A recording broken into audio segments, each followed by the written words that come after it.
So I came across a cry for help the other day. How can I stop my child from coming into my bed every Mm. night? This mom was sharing in an online forum. She was exhausted because, kids sleeping, drunk octopus, lost their keys, arms, legs, looking for everything everywhere. Yeah, they do that. One advice, however, stood out for me, and you'll love it. This person told the mom, your child obviously has attachment issues. You need to work on it. Wait, what? That's that's coming across as really judgy because they didn't have any other context other than just that one sliver of information. How do they know it's not like a gazillion other different issues that could be contributing to that? I mean, like you just jump from one piece of information and then boom, this is it. I Yep. mean, this is the thing, right? I mean, there are general guidelines that true as far as we know do work on a population level, but because we're all unique individuals, there's so much complexity involved that when we bring these complexities into our lives, into our relationships, it's not so simple anymore to say, oh, I know this one small information, therefore it must be this. No, you have one information, but there's so much complexity happening all around. It could be a lot of other things here, and there's a lot of gray that we don't know, and we're living life in the gray, and that's I the thing, thought, it's gray. good. I thought you would like that. I thought I would get, you were giving me the reaction that I thought I would get. What But then let's, are we let's, feeling judgy about someone being judgy? yes, let's park that for now. And we're going to let people know who we are, other than Okay. the fact that, we're here to be judgy about people being judgy. No, we're here to stand up for ourselves and heal the wounds that come from being judged or feeling judged. By judging other people. So, this podcast, Life in the Grey, is a Moms at the Table podcast. It isn't about our mutual lack of melanin causing us to prematurely go grey. Although that is true though. It also isn't so much about judging other people for being judgy. No. It is more about being a micro podcast where we try to understand what makes us tick and how it impacts our lives and relationships. It's going to be short because we ain't got time for fluff. My name is Melody, and I have a journalistic background. I've spent the past 8 years working in the parenting arena through Mums at the Table, interviewing parenting experts and speaking with mums. So I have an 8-year-old son, and we live in Sydney, Australia. And I'm Faith, and I have a background in psychology, but I'm not a psychologist. I do have decades of deep personal experience with counseling practices, trauma healing, and navigating mental health challenges. And I live in Singapore. Hence, this digital space of meeting online and chatting on over yeah, over this digital space. It Yeah, works. it And we works. bonded because of our grey hair. Well, more than that. But anyway, And a so love of color. I'm going to go back to the topic that we're talking about. On the one hand, yes, you gave me all the reactions that I thought you would give. But yet, I wanted to point out as well that, what that person actually gave was actually quite sound advice because it is true. Some children with attachment issues can be extra needy and clingy. Mm. Of course, at the same time, as you've mentioned, there are so many layers of what's wrong with it. The judgment is strong. It is very judgy. I mean, I'm not even the mom, and my first reaction is, you don't know me. How dare you say my child has attachment issues? Because that statement, it's kind of like trying to give someone a technical solution when what that person has is a relationship problem. So let me Technical explain. solution. Yeah, let me explain. Technical solutions are like 2 plus 2 equals 4. You know you're going to get an answer. You know what kind of answer you're going to get. You do X, you know you're going to get Y, right? And relationship problems are so much more complex. They have nuances, and okay, I'm going to qualify this. When I say relationships, it can refer to the relationship that we have with ourselves, the relationship we have with others, the relationship we have with our beliefs, our values, our history, right? Our experiences, and all of that. It makes us same but different. And that's why when we bring our differences into our interactions and our reactions, the answers that we get aren't always technically right or wrong. It would be so much more helpful if we could get curious, because when we can excavate more information, when we can uncover more context, that's when we can figure out what technical solutions can apply how, can apply where, can apply when, and then it becomes so much more useful. But it's interesting what you said that, there's technical solutions and there's relationship solutions, and that when it comes to people relating to each other or even relating to themselves, it's a relationship solution. But then when you think about it, right? Relationship problems. Yes, sorry. Yeah. But when you think about it, right, technical solutions are actually very rife in the world, like in both in self-help, in psychology even, but especially in parenting. Well, I'm just going to use parenting as an example because it just reminds me of, when I first became pregnant, I approached my impending parenthood like, the overachieving student that I am. I found the best parenting books. I researched all the parenting advice, and I was going to be the best parent to my child, right? I'm going to get HD A plus, and it's the information that I got led to is the same as the attachment one. It was very sound advice. There was scientific evidence behind them. There was all these case studies around them where the researchers and experts proved that what they did created the results that came. But the problem with all of that was that none of it worked for my child. He cried and he cried and he cried as a baby.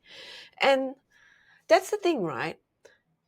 What I concluded out of that was that I was a terrible mom. I broke my child. Oh, I was a failure. I tried all the yeah. advice. I tried all these technical solutions. 90% of the population has got it work. 99% of the population has gotten it to work. I'm failing. So if I'm failing, I'm doing it wrong. I'm failing. This is so interesting, right? Human brains are so interesting that we can have so much compassion for other people when they are not in a when they're not in a good space, right? When things are not working out for them, and we can say, "Oh, look, there's so many other reasons why it could not work out for you." But then when it comes to ourselves, immediate conclusion: blame yourself. You're the problem. When the reality is that the technical solutions, they can be very reassuring, especially for someone who is new at something and is struggling, parenting or whatever it is, right? The solutions can offer a ray of hope, because it's like, okay, someone's done it before, here's something that I can try, here's a tool that I can try.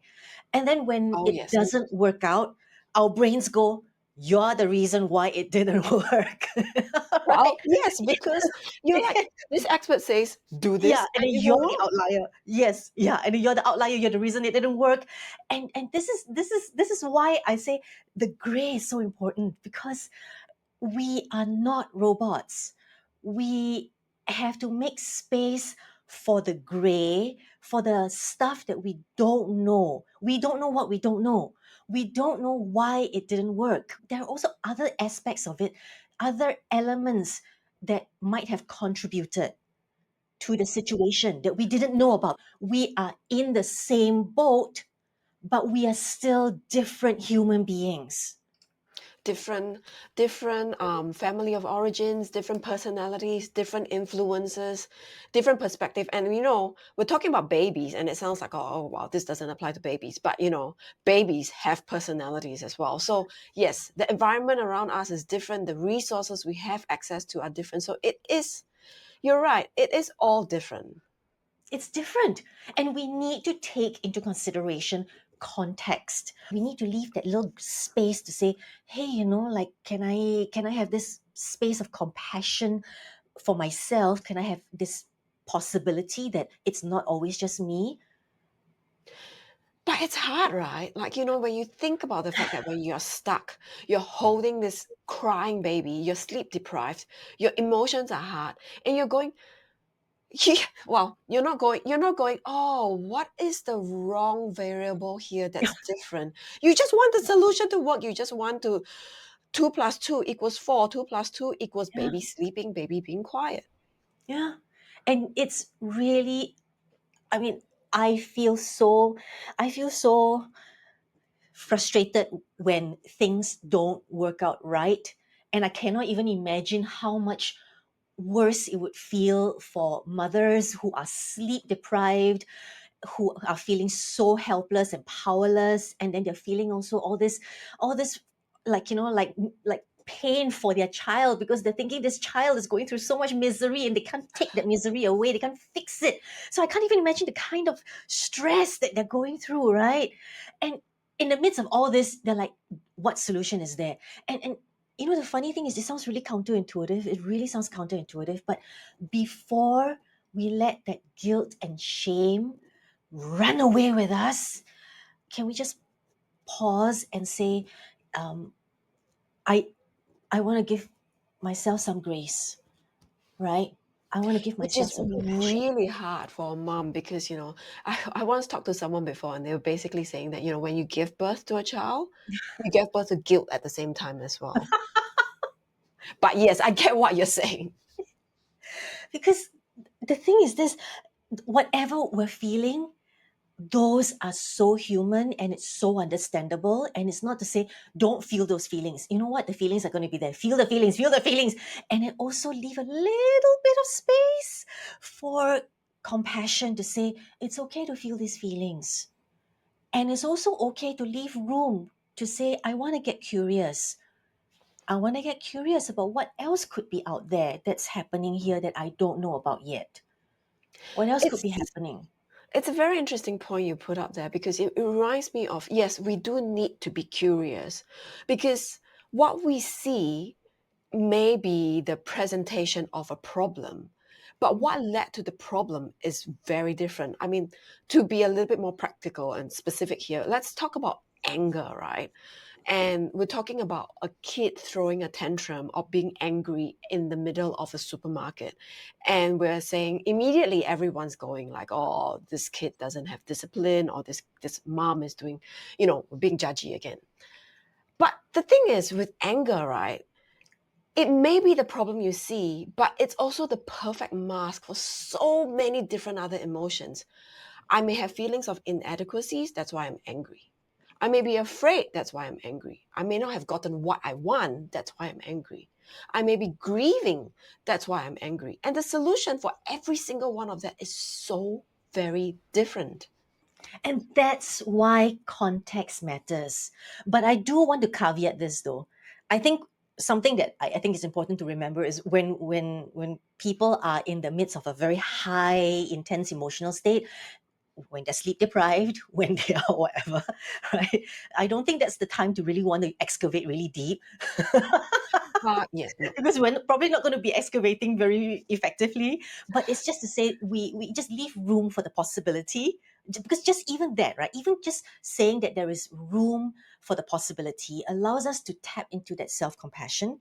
And just tapping into the possibility that we can access this self compassion gives our brain this space, right? This space to breathe and then sort of like turn away from being inward blame oriented to maybe starting to say, there's possibility to be solution focused. And then it all adds up over time and then you get a little bit better every day. It gets a little bit better every day. It's a good thought about the pause because that's the thing, right? I don't know about everybody else, but I'm really good at reacting. Like it's immediate reacting. And we were talking about anger, right? It's like basically something that goes wrong. The first reaction is anger. But when you anger, it could be anger at the child or anger at myself. But when you give yourself the time to pause and say, I will look at this and I'll figure out what's going on, but I need to pause right now. Mm, That gives that space. yeah. The space, it's not even that you have to do something in the space. Sometimes it's just giving yourself space to breathe. Just space to breathe. We are really just human. We are not robots. So technical solutions can be very reassuring. It's good to know that they exist, but we also need to give space for that gray area of context, gray area of what we don't know yet, gray area of all these different complexities, and saying, yes, I have technical solution here, I have technical solution here, I have all these different technical solutions, I have all this. Now, how does that apply to me? How does that apply to my baby? How does it apply to my wounds, my own experiences? And how can I give myself compassionate space and time to slowly unpack this? And yeah, and that is especially important when you're trying to receive advice. Because, well, I mean, there's the one hand where you're trying to do it yourself, but then when someone's coming in to give you advice, right, that's when you really need to think about, do they know the full context? And chances are they don't. I mean, let's talk about the problem that I mentioned at the start, right, where the child keeps going back to the parents' bed. It may not be an attachment issue. It may simply be a child being a child. Yeah, They want to be safe, and it's not nothing to do with attachment. Or it may be that the child needs reassurance because there just happens to be some big changes that's happening in their life at that point in time. yeah, It could be yeah, anything. yeah. And I know we made a joke earlier, right, about like judging people after we feel being judged and all that. But the reality is, right, that when when we receive advice that doesn't land well, it we have a choice too. We do have a choice, and it doesn't mean that the feelings that we feel make us bad or make us good. The feelings that we feel are just the feelings that we feel. Ultimately, it's what we do with the feelings after that. And we can look at the advice and go, okay, so I felt a little bit bad at the beginning. I felt threatened. I felt inadequate, and they brought up all these feelings of reactive, reaction out of me. But I can take a look at the advice and go, well, it doesn't really quite work here. Or I can take a look at the advice and go, oh, actually, that made kind of made sense, and but to get to that space, there's pause that's needed, and there's compassion that's needed, both for ourselves and for other people. And the most important thing, like with the compassion, right, is that yes, we did say that it was a judgy comment.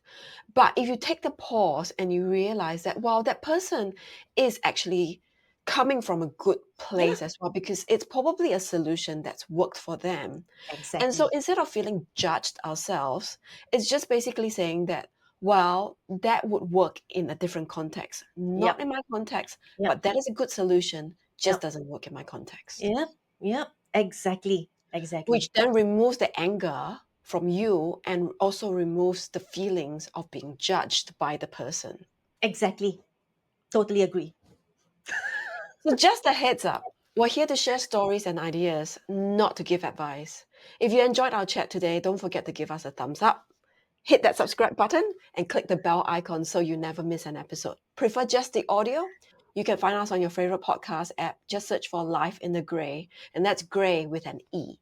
We'd love to keep the conversation going, so please leave a comment below or reach out on our social channels through Mums at the Table, the village it takes to raise a mum. Thanks for tuning in.